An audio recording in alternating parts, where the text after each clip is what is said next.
ਸਤਿ ਸ਼੍ਰੀ ਅਕਾਲ, ਸਵਾਗਤ ਜੀ। ਮੈਂ ਰਣਬੀਰ ਸੰਧੂ ਤੁਹਾਡੀ ਖਿਦਮਤ ਦੇ ਵਿੱਚ ਹਾਜ਼ਰ ਹਾਂ ਪ੍ਰੋਗਰਾਮ ਲੈ ਕੇ। ਅਸੀਂ ਇਹ ਪ੍ਰੋਗਰਾਮ ਇਸ ਕਰਕੇ ਆਰਗੇਨਾਈਜ਼ ਕਰਦੇ ਹਾਂ ਤਾਂ ਕਿ ਬੱਚਿਆਂ ਤੱਕ ਜਿਹੜੀ ਹਰ ਗੱਲ ਹੈ, ਹਰ ਜਵਾਬ ਹੈ, ਉਹ ਪਹੁੰਚ ਸਕੇ। ਅੱਜ ਦਾ ਮੁੱਦਾ ਜਿਹੜਾ ਹੈਗਾ ਉਹ ਕਿਸੇ ਵੀ ਦੇਸ਼ ਦੇ ਵਿੱਚ ਜਾਣ ਤੋਂ ਪਹਿਲਾਂ ਤੁਸੀਂ ਕਾਉਂਸਲਿੰਗ ਕਿਵੇਂ ਔਰ ਕਿੱਥੋਂ ਲੈਣੀ ਹੈ, ਇਹਦੇ ਵਾਸਤੇ ਵੈਸਟਰਨ ਓਵਰਸੀਜ਼ ਨੇ ਵੱਖ-ਵੱਖ ਸ਼ਹਿਰਾਂ ਦੇ ਵਿੱਚ ਮੁਹਿੰਮ ਚਲਾਈ ਹੈ।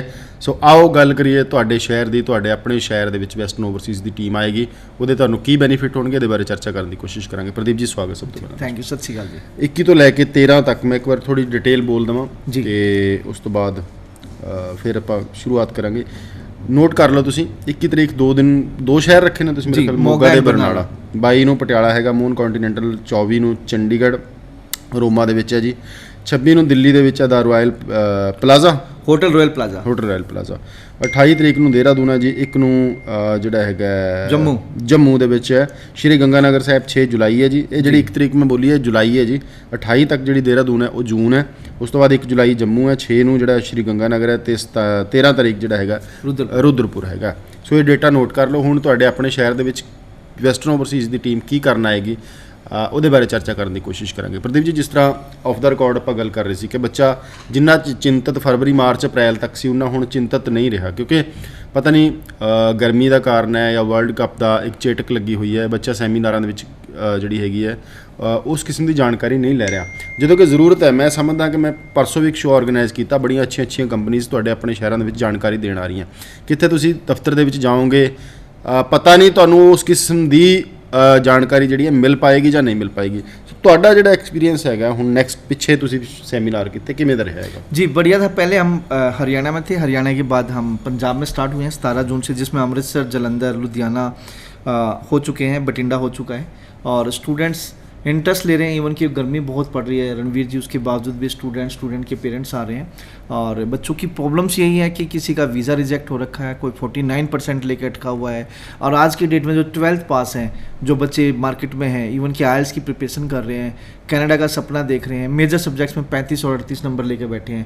जब उनसे पूछा जाता है कि आपके मैथ में 35 हैं, इकोनॉमिक्स में 38 हैं या फिर फिजिक्स में कम है, तो आप कर क्या रहे हो? आपने कोई इंप्रूवमेंट का सोचा? बोला नहीं, किसी ने बताया नहीं है। तो मैं मानता हूँ कि भाई जितने भी बच्चे सेमिनार्स में आ रहे हैं वो प्लीज़ अपने ओपन माइंड से आए, क्योंकि ये बहुत ज़रूरी है। इवन कि रणवीर जी, कल एक स्टूडेंट के पेरेंट्स मेरे पास बैठे थे, बच्चे के 51% मार्क्स हैं, इकोनॉमिक्स में 38, मैथ में 35, इसके अलावा क्या नाम है अकाउंट्स, और एक अगर मैं बात करूँ बिजनेस की भी, इसमें भी इसके किसी में 40 हैं, किसी में 45 हैं। और बच्चा IELTS की तैयारी कर रहा है। और इवन के बच्चे आज की डेट में पेरेंट्स को कुछ समझते नहीं है, फादर को तो कुछ ही नहीं समझते हैं।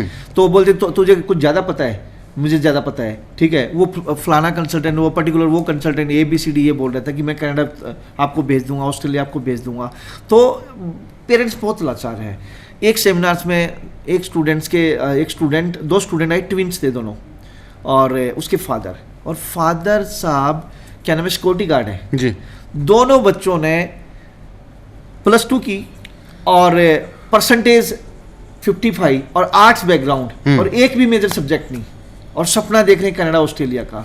तो मतलब उसके फादर ने लिटरली उस टाइम पे रो रहे थे कि प्रदीप जी आपकी बात आज ये सुन रहे हैं।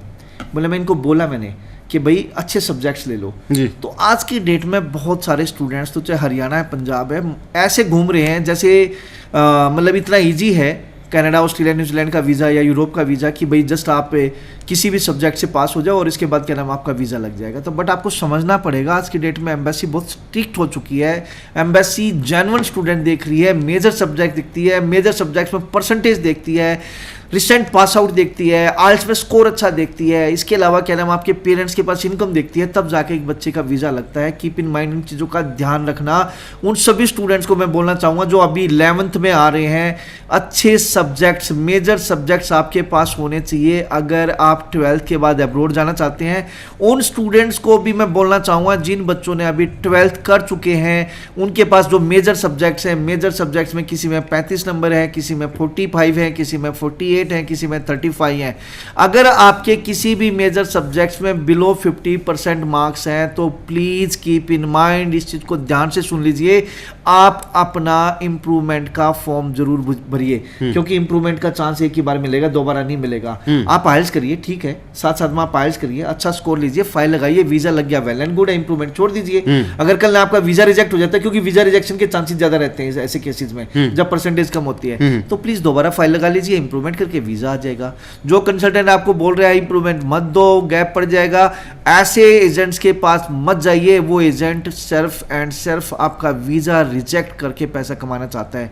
तो बहुत बढ़िया जा रहे हैं जी सेमिनार्स। इन सेमिनार्स में फायदा ये हो रहा है कि बच्चों से रूबरू मिलने का मौका मिल रहा है, जो बच्चों के ऑफर लेटर अटके हुए हैं उनसे मिलने का मौका मिल रहा है, जिन बच्चों के वीजा रिजेक्ट हो चुके हैं रीजन फाइंड आउट करने का मौका मिल रहा है। कोई स्पाउस वीजा पे जाना चाहता है तो पेरेंट्स को स्पाउस वीजा पे जो डिपेंडेंट है उसकी 12th एजुकेशन है, किसी की 10th है, कोई ग्रेजुएट नहीं है, कोई अभी परस्यूइंग है, तो हर एक चीज़ हम डिटेल में पेरेंट्स स्टूडेंट्स को बता रहे हैं और स्टूडेंट्स के पेरेंट्स को बता रहे हैं। इवन कि हम हर एक बच्चे को चेकलिस्ट भी दे रहे हैं, बात भी कर रहे हैं कि आपके पेरेंट्स की इनकम नहीं है तो कैसे कैसे आप इनकम जनरेट कर सकते हो, आपके पेरेंट्स ITR नहीं भरते तो क्यों नहीं भरते, जब आपके प्रोफेशन है किसी बिजनेस से या जॉब से जुड़े हुए तो ITR क्यों नहीं भरते। तो हर एक चीज़ का हम जवाब देने का कोशिश कर रहे हैं और इन्हीं चीज़ों को देखते हुए ही एम्बेसी वीज़ा देती है। तो प्लीज़ जेन्युइन कंसल्टेंट और जो वेस्टर्न ओवरसीज के जो ये फेयर हो रहे हैं, इन फेयर में मैक्सिमम से मैक्सिमम पार्टिसिपेट करिए। आप वर्ल्ड कप छोड़ो, आपका करियर वेस्टर्न ओवरसीज बना रहा है, आपने अब्रोड जाना है तो प्लीज़ ये मैंडेटरी है। तो आप हिल स्टेशन पर गए हुए, जो भी नियरेस्ट आपका अभी होने वाला सेमिनार है तो उसमें जरूर पार्टिसिपेट करिए। आप मेरी वेबसाइट्स पे जाके या मेरे फेसबुक पेज पे जाके प्रायोरिटी पास अप्लाई कर सकते हैं। Priority pass free of cost है। उसमें क्या होगा कि प्रायोरिटी पास आपने डाउनलोड कर लिया तो आपने सिर्फ रिसेप्शन पे दिखाना है, जिस भी फेयर में जा रहे हैं तो आपको प्रायोरिटी पास क्योंकि आपके पास है तो पहले आपको इंटरटेन किया जाएगा। एक बार मैं दोबारा बताना चाहूँगा, 21 जून फ्राइडे हम मोगा होटल दिंगरा में आ रहे हैं। सेम डे 21 जून को ही फ्राइडे के दिन ही Barnala hotel Midway Delight Treat में है। 22 जून दिन Saturday Patiala hotel Mohan Continental है। 24 जून Monday Chandigarh hotel Roma sector 22C। 26 जून को हम दिल्ली आ रहे हैं जी, Wednesday hotel the Royal Plaza जो कि कनाट प्लेस में है। 28 जून Friday Dehradun hotel Saffron Leaf. 1 जुलाई मंडे का दिन है जी, जम्मू आ रहे हैं जी होटल विवेक, फर्स्ट टाइम जा रहे हैं जी जम्मू। 6 जुलाई को Saturday Shri Ganganagar hotel prime presidency और 13 जुलाई दिन शनिवार रुद्रपुर होटल रुद्रा कॉन्टिनेंटल। मैं खुद होऊंगा, मेरी टीम होगी। Canada, Australia, New Zealand, UK, USA, Europe, south Korea, किसी भी कंट्री में जाना है तो आपको ऑन स्पॉट असेसमेंट दी जाएगी। जो कॉलेज होंगे वो आपको एडमिशन देने की कोशिश करेंगे। इवन के आपको स्कॉलरशिप भी मिल सकती है। आपके कल एक फेयर की मैं बात बताऊंगा, बच्चे 49%, बीटेक की 49 LPU से, बच्चा बड़ा परेशान, 6 सीट्स, कोई भी कॉलेज उसको एडमिशन नहीं दे रहा। वहाँ हमारे यहाँ पे एक कॉलेज बैठा था, बच्चे को असेस किया, सब कुछ देखा, PG प्रोग्राम प्रोजेक्ट मैनेजमेंट में, उसको ऑन स्पॉट ऑफर लेटर मिला। Very good. तो ऐसे बच्चे जो घूम रहे हैं मार्केट में, जिसके 6 है और 6 नो लेस देन 5.5 है, बैचलर्स की हुई है, तो भी आपको यहाँ पे PG प्रोग्राम अवेलेबल होगा। आपकी एक बार रिफ्यूज़ है, आपकी 50 बार रिफ्यूज़ है। Come to western overseas, we will try कि जो आपकी प्रॉब्लम्स है वो सॉर्ट आउट करके आपको वीज़ा दिलाने की कोशिश करेंगे। साथ साथ में मैं उन स्टूडेंट को भी इन्वाइट करना चाहूँगा जो बच्चे IELTS PT करना चाहते हैं, क्योंकि IELTS और PT को पंचवर्षीय योजना मत बनाइए कि आपने 6 महीने लगा दिए, फिर 5 बैंड आया, 5.5 बैंड आया, 6 नो लेस देन 5 आ गए, फिर आप कोशिश कर रहे हो 3 महीने, डे बाय डे आप कोई इंस्टीट्यूट चेंज करो। ऐसे करने की जरूरत नहीं है। ये पहले टाइम में भी आप पहले टाइम में 6 का शॉट लगा सकते हो, 6 छक्का मार सकते हो, बशर्ते कि आपके पास अच्छा टीचर होना चाहिए। और IELTS या PT है, जो भी है, एक अच्छे टीचर से अगर आप पढ़ोगे, इंटरटेनिंग क्लास होगी, क्लास में अगर आपको मज़ा आएगा, क्लास आप अटेंड तभी कर पाओगे, तभी आपका स्कोर आएगा। तो IELTS और PT क्रैक करना नॉट ए ईजी टास्क और इवन के टफ टास्क भी नहीं है। अगर आपके पास अच्छा टीचर है तो ईजिली आराम से हो सकता है। तो इन फेयर में आप IDP ब्रिटिश काउंसिल के डेलीगेट से मिल सकते हो या जो ट्रेन फैकल्टी से मिल सकते हैं, जो आपको on spot 6 band 9 band 6 band की 9 बैंड और 6 बैंड, जिसको 7 बैंड, जिसने 8 बैंड लेने, उसकी टिप्स एंड स्ट्रेटजी आपको दी जाएगी। इंडस्ट्री, इमीग्रेशन इंडस्ट्री 2 तरीके ਨਾਲ ਕੰਮ ਕਰ ਰਹੀ ਹੈ। ਬਹੁਤ ਸਾਰੇ ਅੱਛੇ ਕੰਸਲਟੈਂਟਸ ਜਿਨ੍ਹਾਂ ਦਾ ਕੰਮਕਾਰ ਜ਼ਿਆਦਾ ਹੈਗਾ ਵੱਖ-ਵੱਖ ਸ਼ਹਿਰਾਂ ਦੇ ਵਿੱਚ ਆਫਿਸ ਨੇ। ਫੋਰ ਐਗਜ਼ਾਮਪਲ ਉਹ 100 ਐਪਲੀਕੇਸ਼ਨ ਚੱਕਦੇ ਨੇ, 90 95 99 98 ਤੱਕ ਸਕਸੈਸ ਰੇਟ ਲੈਂਦੇ ਨੇ। 2-3 ਜਿਹੜੀਆਂ ਰਿਫਿਊਜ਼ਲਸ ਆ ਗਈਆਂ ਅਗਲੇ ਲੋਟ ਦੇ ਵਿੱਚ ਫਿਰ ਉਹਨਾਂ ਨੂੰ ਵੀਜ਼ਾ ਦਿਵਾਉਣ ਦੀ ਕੋਸ਼ਿਸ਼ ਕਰਦੇ ਆ। ਇੱਕ ਇੰਡਸਟਰੀ ਕੰਮ ਕਰ ਰਹੀ ਹੈ, ਰੌਲਾ ਪਾ ਕੇ 100 ਫਾਈਲਾਂ ਚੱਕਦੇ ਨੇ, ਵੀਜ਼ੇ 5 ਲੱਗਦੇ ਨੇ, ਔਰ 5 ਨੂੰ YouTube Facebook ਕਿਤੇ ਨਾ ਕਿਤੇ ਹਾਈਲਾਈਟ ਕੀਤਾ ਜਾਂਦਾ ਔਰ 5 ਤੋਂ ਹੀ 15-20 ਲੱਖ ਰੁਪਏ ਲੈ ਲਿਆ ਜਾਂਦਾ। ਪੈਸੇ ਉਹ ਵੀ ਉਨੇ ਹੀ ਏਜੰਟ ਕਮਾ ਰਿਹਾ ਉਹ ਵੀ, ਪਰ ਨੁਕਸਾਨ ਕਿਹਦਾ ਹੋ ਰਿਹਾ? ਬੱਚੇ ਦਾ। 100 ਦੇ ਵਿੱਚੋਂ 95 ਨੇ ਮਾਰ ਖਾਈ। 95 ਰੌਲਾ ਨਹੀਂ ਪਾ ਰਹੇ ਕਿ ਜੀ ਜੋ ਤੁਸੀਂ ਟੀਵੀ ਤੇ YouTube ਤੇ Facebook ਤੇ ਦਿਖਾ ਰਹੇ ਹੋ, ਕਿਤੇ ਬੈਠ ਕੇ ਆਪਣੇ ਆਪ ਨੂੰ ਪ੍ਰਮੋਟ ਕਰ ਰਹੇ ਹੋ, ਉਹਨਾਂ 95 ਦਾ ਵੀ ਜ਼ਿਕਰ ਕਰੋ ਜਿਹੜੇ ਰਿਫਿਊਜ਼ ਹੋਏ ਤੁਹਾਡੇ ਤੋਂ। ਸੋ ਕੰਸਲਟੈਂਸੀ ਕੀ ਚੀਜ਼ ਹੈ? ਕੰਸਲਟੈਂਸੀ ਇਕੱਲਾ ਵੀਜ਼ੇ ਦਾ ਨਾਮ ਨਹੀਂ, ਕੰਸਲਟੈਂਸੀ ਤੁਹਾਡੇ PR ਤੱਕ ਦੇ ਸਫ਼ਰ ਦੇ ਵਿੱਚ ਸਹਾਈ ਹੁੰਦੀ ਹੈ। ਇਸ ਵਾਰ ਕੈਨੇਡਾ ਦੇ ਵਿੱਚ ਇੱਕ ਬੱਚਾ ਮਿਲਿਆ ਪ੍ਰਦੀਪ ਜੀ, ਗਲਤ ਕੰਸਲਟੈਂਟ ਤੋਂ ਚਲਾ ਗਿਆ ਔਰ ਉਹਨੂੰ ਲੱਗਿਆ ਕਿ ਇਹ ਤਾਂ ਬੜਾ ਸੌਖਾ ਜਿਹਾ ਤਰੀਕਾ ਹੈਗਾ, ਆਸਾਨ ਜਿਹਾ ਤਰੀਕਾ ਹੈ ਵਿਦੇਸ਼ ਜਾਣਾ। ਆਪਣੀ ਵਾਈਫ ਜਿਹੜੀ ਹੈਗੀ ਹੈ ਵਰਕ ਪਰਮਿਟ 'ਤੇ ਉਹਦੀ ਚਲੀ ਗਈ। ਉਹ ਇੱਕ ਅਜਿਹੀ ਐਡਵਾਈਸ ਜੋ ਪੰਜਾਬ ਦੇ ਵਿੱਚ ਉਹਨੂੰ ਆਦਤ ਪਈ ਸੀ, ਉਹ ਵੀ ਉੱਥੇ ਮਾੜੇ ਏਜੰਟ ਤੋਂ ਐਡਵਾਈਸ ਲੈ ਲਈ। ਪੱਕੇ ਹੋਣ ਦੀ ਕਗਾਰ ਦੇ ਉੱਪਰ ਸ਼ਹਿਰ ਛੱਡ ਕੇ ਸਾਰਾ ਕੁਝ ਛੱਡ ਕੇ ਕਿਤੇ ਹੋਰ ਬੈਠ ਗਿਆ। ਹੁਣ ਮੈਨੂੰ ਜਦੋਂ ਲਾਸਟ ਦੇ ਵਿੱਚ ਮਿਲਿਆ ਇੱਕ ਰੋਇਆ ਨਹੀਂ, ਬਸ ਇੱਕ ਕਹਿੰਦਾ ਜੀ ਮੇਰੀ ਜ਼ਿੰਦਗੀ ਬਰਬਾਦ ਹੋ ਗਈ ਹੈ। ਮੈਂ ਸ਼ੁਰੂ ਤੋਂ ਹੀ ਮਾੜੀ ਕੰਸਲਟੈਂਸੀ ਲੈ ਕੇ ਆਇਆ ਔਰ ਮੈਨੂੰ ਲੱਗਦਾ ਸੀ ਕਿ ਸਾਰਾ ਜੁਗਾੜ ਹੀ ਪੈਸਿਆਂ ਦੇ ਨਾਲ ਹੁੰਦਾ ਹੈ, ਸਾਰਾ ਜੁਗਾੜ ਹੀ ਪੈਕੇਜ ਦੇ ਨਾਲ ਹੁੰਦਾ ਹੈ। ਹੋ ਸਕਦਾ ਬੱਚਾ ਵਾਪਸ ਆਵੇ, ਮੈਂ ਗਰੰਟੀ ਕਰਦਾ, ਕਿਉਂਕਿ ਉਹਨੇ ਸਾਰੇ ਹਿੱਲੇ ਵਸੀਲੇ ਵਰਤ ਲਏ। ਚਲੋ ਜੇ ਐਡਜਸਟ ਵੀ ਹੋ ਗਿਆ, ਜਿੰਨੀ ਕੁ ਮਾਨਸਿਕ ਪੀੜ ਉਹਨੇ ਚੱਲੀ ਹੈ, 50 ਤੋਂ 55 ਲੱਖ ਰੁਪਏ ਚ ਆ ਲਿਆ, 20 ਲੱਖ ਰੁਪਏ ਇੱਥੋਂ ਦੇ ਕੇ ਗਿਆ ਸੀਗਾ, ਬਹੁਤ ਜ਼ਿਆਦਾ ਪਰੇਸ਼ਾਨ ਹੈ, ਘਰ-ਬਾਰ ਸਭ ਕੁਝ ਵਿਕ ਲਿਆ, ਆਮਦਨ ਕੋਈ ਰਹੀ ਨਹੀਂ। ਸੋ ਕੰਸਲਟੈਂਸੀ ਤੋਂ ਭਾਵ ਇਹ ਹੈ ਪਹਿਲੇ ਦਿਨ ਵੀਜ਼ੇ ਤੋਂ ਲੈ ਕੇ ਅੱਗੇ ਪਲਾਨਿੰਗਸ ਕੀ ਹੋਣਗੀਆਂ। ਇਹ ਲੋਕ ਜਿਹੜੇ 5 ਵੀਜ਼ੇ ਲਵਾਉਣ ਵਾਲੇ ਨੇ 100 ਦੇ ਵਿੱਚ, ਉਹਨਾਂ ਦਾ ਕੰਮ ਕੀ ਹੈ? ਕਾਗਜ਼ ਫੜ ਕੇ ਹਾਂਜੀ ਭੇਜ ਦਾਂਗੇ, ਕਿੱਥੇ ਕਿਵੇਂ ਅੱਗੇ ਫਰਦਰ ਕੀ ਹੈ ਖੁਦ ਜਾਣਕਾਰੀ ਨਹੀਂ ਹੈ। ਸੋ ਇਹਨਾਂ ਤੋਂ ਬਚਣ ਦੀ ਜਿਹੜੀ ਕੋਸ਼ਿਸ਼ ਕਰੋ। ਇਸੇ ਕਰਕੇ ਪੰਜਾਬ ਦੇ ਵਿੱਚ ਜਿਹੜੇ ਸੈਮੀਨਾਰ ਨੇ ਵੱਖ-ਵੱਖ ਸ਼ਹਿਰਾਂ ਦੇ ਵਿੱਚ ਆਰਗੇਨਾਈਜ਼ ਹੁੰਦੇ ਨੇ। ਪ੍ਰਦੀਪ ਜੀ, ਇਸ ਵਕਤ ਜੇ ਸਭ ਤੋਂ ਹੌਟ ਡੈਸਟੀਨੇਸ਼ਨ ਕੈਨੇਡਾ ਦੀ ਗੱਲ ਕਰੀਏ ਤਾਂ ਕੈਨੇਡਾ ਦੇ ਵਿੱਚ ਜਿਹੜਾ ਹੈਗਾ ਅੱਜ ਵੀ 5.5 ਦੀ ਐਡ ਆ ਰਹੀ ਹੈ। ਮੈਂ ਨਹੀਂ ਕਹਿੰਦਾ ਕਿ 5.5 ਦੇ ਵੀਜ਼ਾ ਨਹੀਂ ਆ ਰਿਹਾ, ਪਰ 2-2 ਦੇ ਵਿੱਚ 5.5 ਹੋਣਾ ਜਾਂ ਇੱਕ 'ਚ 5 ਈਵਨ ਹੋਣਾ ਜਾਂ 50% ਦੇ ਨੰਬਰ ਫੜ ਕੇ ਅਪਲਾਈ ਕਰੀ ਜਾਣਾ। ਸੋ ਇਹਦੇ ਬਾਰੇ ਤੁਸੀਂ ਕੀ ਕਹਿੰਦੇ? ਜਿਹੜੀਆਂ ਵੀਕ ਪ੍ਰੋਫਾਈਲਸ ਨੇ ਉਹਨਾਂ ਦੀ ਐਕਸਪਲੋਇਟੇਸ਼ਨ ਬਹੁਤ ਹੋ ਰਹੀ ਹੈ। देखिए रणवीर जी, यहाँ 2 चीज़ें हैं। जिस बच्चे के 50% मार्क्स हैं और अगर उसके पास इम्प्रूवमेंट का चांस है तो उसको इम्प्रूवमेंट देना चाहिए। मैं तो इवन कि जो मेरा दुश्मन भी होगा ना, उसको मैं यही एडवाइस देता हूँ कि भाई कम से कम अपना इम्प्रूवमेंट कर ले। तो I will suggest to each and every one कि अगर आपकी परसेंटेज बिलो 50 जा रही है, 50 है, मेजर सब्जेक्ट्स में कम है, तो प्लीज़ आप इम्प्रूवमेंट ज़रूर भरिए। हाँ, अगर आपका ऑलरेडी इम्प्रूवमेंट का चांस निकल चुका है, जो 2017-18 पास आउट है, तो उसमें कुछ हो नहीं सकता, तो वहाँ पे पॉसिबिलिटीज़ है कि आप आइल्स में स्कोर अच्छा ले लीजिए, 6 ईच के साथ फाइल लगाओ SDS में, there is high chance for getting the visa. लेकिन अगर आपके यहाँ 49 या 50% मेजर सब्जेक्ट्स में बिलो 50 है, ऊपर से आपने आइल्स में भी 6, एक मॉड्यूल में 5 है, तो भैया उसमें क्या नाम है, पहले ही आप वीक हो, ऊपर से आप जहाँ आइल्स अच्छा कर सकते हो, आइल्स में स्कोर अच्छा ले सकते हो, वो भी आपका वीक है, तो चांसेस कम हो जाते हैं। तो ये मेरी हम्बल रिक्वेस्ट है कि भाई अगर अभी भी still you have the chance तो प्लीज़ इम्प्रूव कर लो। आप चाहे वो आइल्स का टाइम है तो आइल्स कर लो, अगर आपके पास इम्प्रूवमेंट 12th में इम्प्रूवमेंट के चांसेस है तो वो इम्प्रूव कर लो। अदरवाइज 6 बैंड एक मॉड्यूल में 5 हैं तो वीज़ा सक्सेस रेट कम है। बट मैं ये नहीं कहता कि वीज़ा नहीं आ रहे हैं, वीज़ा आ रहे हैं, लेकिन चांसेस है कि रिजेक्शन के भी। फिर आप जब रिजेक्ट हो जाएगा तब दोबारा फिर आप इम्प्रूवमेंट के साथ फाइल लगाओगे तो कहीं ना कहीं हरासमेंट जरूर रहेगी। तो इट्स हम्बल रिक्वेस्ट कि अगर आपके पास still you have the time तो प्लीज़ उसको पूरा यूटिलाइज करो, कैश करो और आइल्स में स्कोर अच्छा लेके, चंगा स्कोर लेके फाइल लगाओ। एक अच्छे कॉलेज में, एक अच्छे कोर्स में, एक अच्छा कंसल्टेंट, ये सारी चीज़ें मैटर करती हैं वीज़ा लेने के लिए। सर जी ਆਸਟ੍ਰੇਲੀਆ ਜਾ ਰਹੇ ਬੱਚੇ ਨੇ, ਮੈਂ ਪਰਸੋਂ ਇੱਕ ਸ਼ੋਅ ਆਰਗੇਨਾਈਜ਼ ਕੀਤਾ, ਆਸਟ੍ਰੇਲੀਆ ਦੇ ਮਹਿਮਾਨ ਆਏ ਸੀ, ਉਹਨਾਂ ਦੇ ਨਾਲ ਅਸੀਂ ਗੱਲਬਾਤ ਕਰ ਰਹੇ ਸੀ ਕਿ ਉਹ ਕਹਿੰਦੇ ਪੰਜਾਬ 'ਚ ਅੱਜ ਵੀ ਬਹੁਤ ਮਿਸਗਾਈਡੈਂਸ ਹੈ ਆਸਟ੍ਰੇਲੀਆ ਨੂੰ ਲੈ ਕੇ। ਸੋ ਤੁਹਾਡੇ ਕੋਲ ਬੱਚੇ ਆਉਂਦੇ ਹੋਣੇ, ਕੀ ਗਲਤ ਫਹਿਮੀਆਂ, ਕੀ ਗਲਤ ਸਟੈਪ ਲੈ ਰਹੇ ਨੇ ਬੱਚੇ ਆਸਟ੍ਰੇਲੀਆ ਨੂੰ ਲੈ ਕੇ? देखिए सर, जो आप मिस गाइडेंस की बात कर रहे हैं, गलत फहमी, मेजोरिटी ऑफ द कंसल्टेंट जो बैठे हैं ना, तो पैसा कमाने के लिए बैठे हैं, वो गाइड करते ही नहीं है।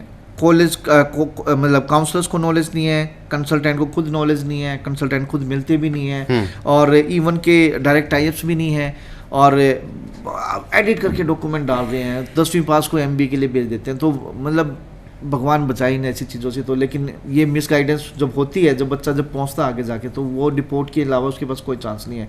तो पहले तो बच्चों को यहाँ पे थोड़ा सा अपने आप को इम्प्रूव करना पड़ेगा कि वो अच्छा स्कोर लेके आए, क्योंकि वो दिन लग चुके हैं, जा चुके हैं जब आपके पास परसेंटेज कम है, आपके पास आइल्स कम है और आप एक अच्छे कंट्री में जा सको। तो यहाँ आपको थोड़ा सा हार्डवर्क करना पड़ेगा, साथ साथ में कंसल्टेंट के पास जाने से पहले थोड़ा सा खुद रिसर्च करो और इसके बाद जब फाइल लगाओगे तो it will be more better, उसमें क्या फ्रूटफुल रिजल्ट आएंगे, आपका वीज़ा निकलेगा और आपको पता है कि सब कुछ आपके हाथ से हुआ है। तो यहाँ इवन के बच्चे फंडिंग, जी फंडिंग मेरे पास तो नहीं है, ठीक है, गैप हो रखा है, तो ये काफ़ी चीज़ें हैं। तो ये फेयर हम इसलिए कर रहे हैं कि अगर आपका गैप है तो प्लीज़ कोई जॉब पकड़ लो, सैलरी अकाउंट में डाल लो, आपके पेरेंट्स के जो प्रोफेशन उस हिसाब से ITR बनवा लो, थोड़े से रिसर्च करके जो SO लिस्ट की ऑक्यूपेशन लिस्ट में जो है मीडियम एंड लॉन्ग टर्म में, तो आप उस कोर्स के लिए अप्लाई करो। अदरवाइज वहाँ बच्चा जाते ही फिर कोर्स या कॉलेज चेंज करता है। जितनी भी बच्चे मोस्टली यूनिवर्सिटीज़ और कॉलेज में जा रहे हैं वहाँ जाके 50-60-70% बच्चा एक लो ग्रेड कॉलेज में लो फीस के चक्कर में अपना कॉलेज और यूनिवर्सिटी चेंज कर रहे हैं और अपने पैर पे कुल्हाड़ी मार रहे हैं जी।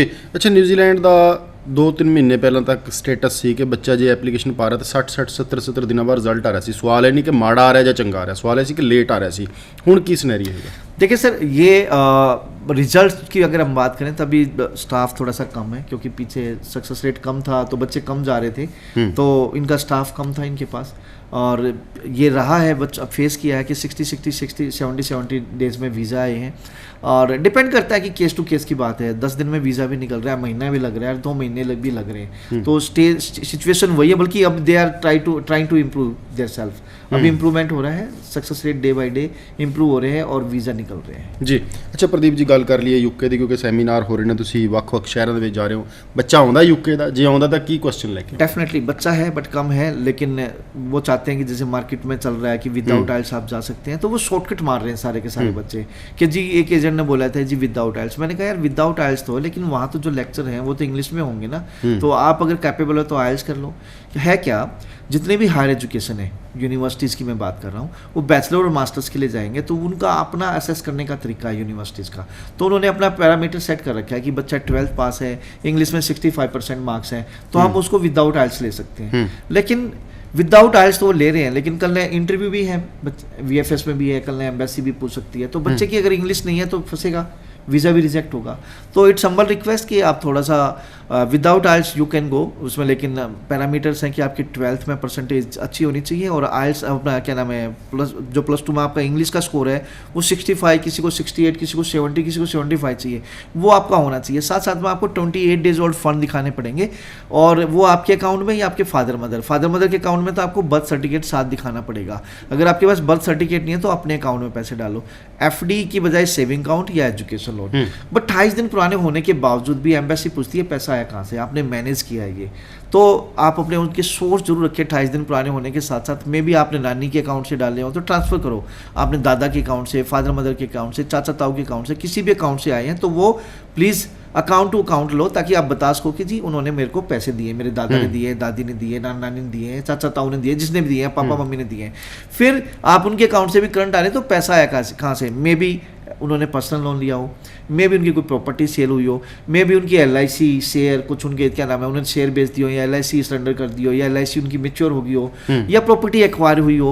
तो जो भी सोर्स है सोर्स के साथ अगर पैसे डालोगे तो ज़्यादा बेटर है, उसमें सक्सेस रेट आपका ज़्यादा रहेगा और एम्बेसी वीज़ा देने के लिए ही आपका फाइल उठाएगी। ਵੱਖ-ਵੱਖ ਯੂਰਪ ਦੇ ਕੰਟਰੀ ਵੀ ਆਏ ਸੀ ਤੁਹਾਡੇ ਕੋਲ ਜੀ। ਇਸ ਵਾਰ ਉਹਨਾਂ ਕੰਟਰੀ ਨੂੰ ਲੈ ਕੇ ਜਾਂ ਨਵੇਂ ਕੰਟਰੀਜ਼ ਨੂੰ ਲੈ ਕੇ ਜਾਂ ਯੂਰਪ ਨੂੰ ਲੈ ਕੇ ਕਿੰਨਾ ਕੁ ਰਿਸਪੌਂਸ ਮਿਲ ਰਿਹਾ ਹੈਗਾ? सर रियली एक्चुअली अगर हम अपनी बात करें तो हमारे पास सक्सेस रेट बहुत अच्छा है, खासकर जर्मनी, खासकर आपका पोलैंड, स्विट्ज़रलैंड, ठीक है, आपका डेनमार्क और आपका फिनलैंड।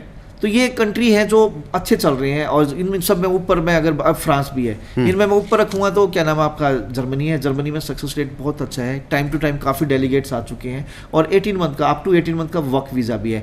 उनकी जो पॉपुलेशन है वो अब वो एवरेज हो चुकी है, मतलब वो डे बाय डे बूढ़े होते जा रहे हैं, तो they need the skilled person. तो स्किल्ड पर्सन कहाँ से मिलेगा? स्टूडेंट वीज़ा से निकल के आएगा। तो उनको 30 लाख प्लस आदमी चाहिए, और सक्सेस रेट आज की डेट में बहुत अच्छा है, मोर देन 98% है।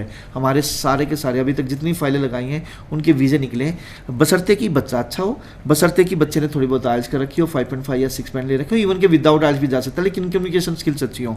बट वी सजेस्ट की कम्युनिकेशन स्किल्स अच्छी है तो यार आप आइल्स ही कर लो या PT कर लो, और एक अच्छी चंगी यूनिवर्सिटीज़ और कॉलेज होना चाहिए। बच्चों का सक्सेस रेट है, ड्यूरिंग स्टडी बच्चे वर्क राइट्स है, और स्टडी कंप्लीट करने के बाद 18 मंथ का जो वर्क वीज़ा है, 18 महीने का जो वर्क वीज़ा है, उसमें बच्चा अपनी सेटलमेंट के लिए भी जा सकता है। जी प्रदीप जी, एक बार फिर चाहूँगा थोड़ी डिटेल दसो किस बच्चे ਨੂੰ ਤੁਸੀਂ ਵੈਲਕਮ ਕਰ ਰਹੇ ਹੋ, ਕਿਉਂਕਿ ਰਿਫਿਊਜ਼ਲਸ ਵੀ ਆਉਣੇ ਆ, ਸਪੌਸ ਵੀ ਆਉਣੇ ਆ, ਫਰੈਸ਼ਰਸ ਵੀ ਆਉਣੇ ਆ, 17-18 ਪਾਸ ਆਊਟ ਵੀ ਆਉਣੇ ਆ, ਔਰ ਕੀ ਟੈਕਨੀਕਲ ਆਸਪੈਕਟ ਦੇਖਦੇ ਹੋ, ਕਾਗਜ਼ ਲੈ ਕੇ ਆਉਣੇ ਆ, ਰਿਫਿਊਜ਼ਲਸ ਲੈਟਰ ਹੋ ਗਈਆਂ, ਜਾਂ ਕਿਸੇ ਨੇ केप्स नोट कढ़ाए, या की हैगा की? देखिए सर, पहली बात तो मैं जो 12th पास अभी रिसेंट पास आउट है, प्लीज़ वो ज़रूर आए और अपने एकेडमिक लेके आएँ, चाहे फाइल की फ़ोटोकॉपी ले आएँ या ओरिजिनल ले आएँ तो वेल एंड गुड, ताकि मैं देख पाऊँ आपके मेजर सब्जेक्ट्स कौन कौन से हैं और उसमें स्कोर कितना है। तो फ्रेशर स्टूडेंट्स, इसके बाद वो बच्चे जो 17 पास आउट है, 18 पास आउट है, 16 पास आउट है या 10 पास आउट है, वो आ सकते हैं। उनका भी सक्सेस रेट है, उनका भी वीज़ा आएगा, बशर्ते देखना पड़ेगा बच्चों के गैप में किया क्या है। 17 18 पास आउट की तो कोई टेंशन ही नहीं है, इसके बाद के गैप है तो व्हाट दे डिड वो सारी चीज़ देखनी है। साथ में प्लीज़ आप अपने पेरेंट्स की ITR, उन्होंने करते क्या हैं, कितनी उनकी एनुअल इनकम है, लाइक तहसीलदार इनकम सर्टिफिकेट या ITR है, वो प्लीज़ थोड़ा सा पता होना चाहिए। और आपके पास सेविंग कितनी है, ये सब पता हो। थोड़ा सा आप जाना क्या कहाँ चाहते हो, या आपका इंटरेस्ट क्या है, किस यूनिवर्सिटीज़, किस कॉलेज में, किस कोर्स के लिए जाना चाहते हैं, क्योंकि हमारे पास तो यूनिवर्सिटीज़ कॉलेज हैं ही है, बस कि हम आपको सुनना चाहते हैं फर्स्ट कि एग्जैक्टली व्हाट यू वांट। तो ये मैं सभी स्टूडेंट्स को बुलाना चाहूँगा जो फ्रेशर है या जिनके ऑफर लेटर अटके हुए हैं, चाहे जिनका वीज़ा रिजेक्ट हो चुका है, स्पाउस वीज़ा पे जाना चाहते हैं, गैप वाले बच्चे हैं, फंडिंग की प्रॉब्लम है, एनुअल इनकम की प्रॉब्लम है, ताकि हम गाइड कर सकते हैं। क्योंकि बहुत से बैंक हैं जो हमें अप्रोच करते हैं कि जी आप बच्चों को भेजो, हम एजुकेशन लोन देंगे।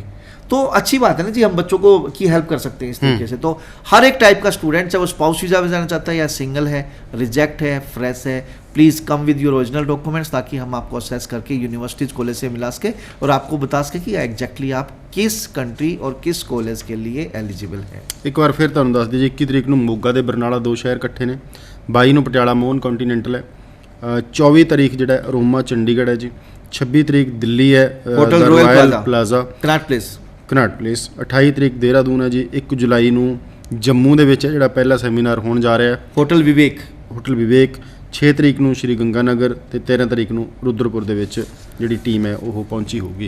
रणवीर सर, मैं एक छोटी सी अनाउंस करना चाहूँगा, साथ साथ में हमारे IELTS रियलिटी टेस्ट हो रहे हैं, हम बहुत अच्छा कर रहे हैं। IELTS रियलिटी टेस्ट में 200-250 बच्चा पहुंच रहा है और ये एक तरह से रिहर्सल मैच है फाइनल मैच से पहले, क्योंकि बच्चों का स्कोर नहीं आता तो सेम इन्वायरमेंट से अच्छा इन्वायरमेंट दे रहे हैं, जो फाइनल एग्जाम होता है उससे ज़्यादा अच्छा दे रहे हैं। तो प्लीज़ नोट कर लीजिए। और बहुत नॉमिनल फीस है, 500 रुपये। 500 रुपये एक रेस्टोरेंट में बैठोगे आप आराम से, मतलब 500 रुपये स्पेंड कर दोगे। तो 27 जून को हमारे जी मोगी रिजोर्ट है 27 तारीख को जून को हम आ रहे हैं मोगा में। पटियाला हम आ रहे हैं जी 13 जुलाई को क्लेरियन होटल में, और 25 जुलाई को आ रहे हैं जी करनाल होटल डिवेंचर।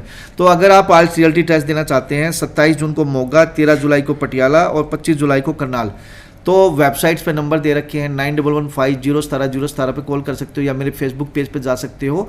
और जो एडवर्टीजमेंट आपको दिख रही है उस पर भी क्लिक करके आप अपना इनरोल हो सकते हैं। 500 रुपीज़ आपने डिपॉजिट कराने हैं। आपको सेम उसी पैटर्न से निकलना होगा जिस पैटर्न में फाइनल एग्जाम होता है। इस बात की गारंटी है जो बच्चा ये एग्जाम देगा उसका 1 बैंड 2 बैंड की इंप्रूवमेंट होगी, क्योंकि उसको फाइनल एग्जाम में कैसे होता है सब कुछ पता है। जस्ट उसने वो अपने फाइनल एग्जाम में जाके इंप्रूव करके दिखाना है कि भाई स्कोर लेके दिखाना है। थैंक यू जी, बहुत मिहरबानी। ਤੁਸੀਂ ਇਸ ਤੋਂ ਇਲਾਵਾ ਵੈਬਸਾਈਟ ਹੈਗੀ ਹੈ ਵੈਸਟਰਨ ਓਵਰਸੀਜ਼ ਦੀ, फेसबुक पेज है, यूट्यूब है, उत्थे जानकारी लै सकते हो। नंबर फ्लैश किया जा रहा, अपनी अपॉइंटमेंट बुक करा सकते हो। शो दोबारा देखना चाਹੁੰਦੇ हो साडा यूट्यूब चैनल सबसक्राइब कर लो जिहदा नाम देश प्रदेश लाइव है।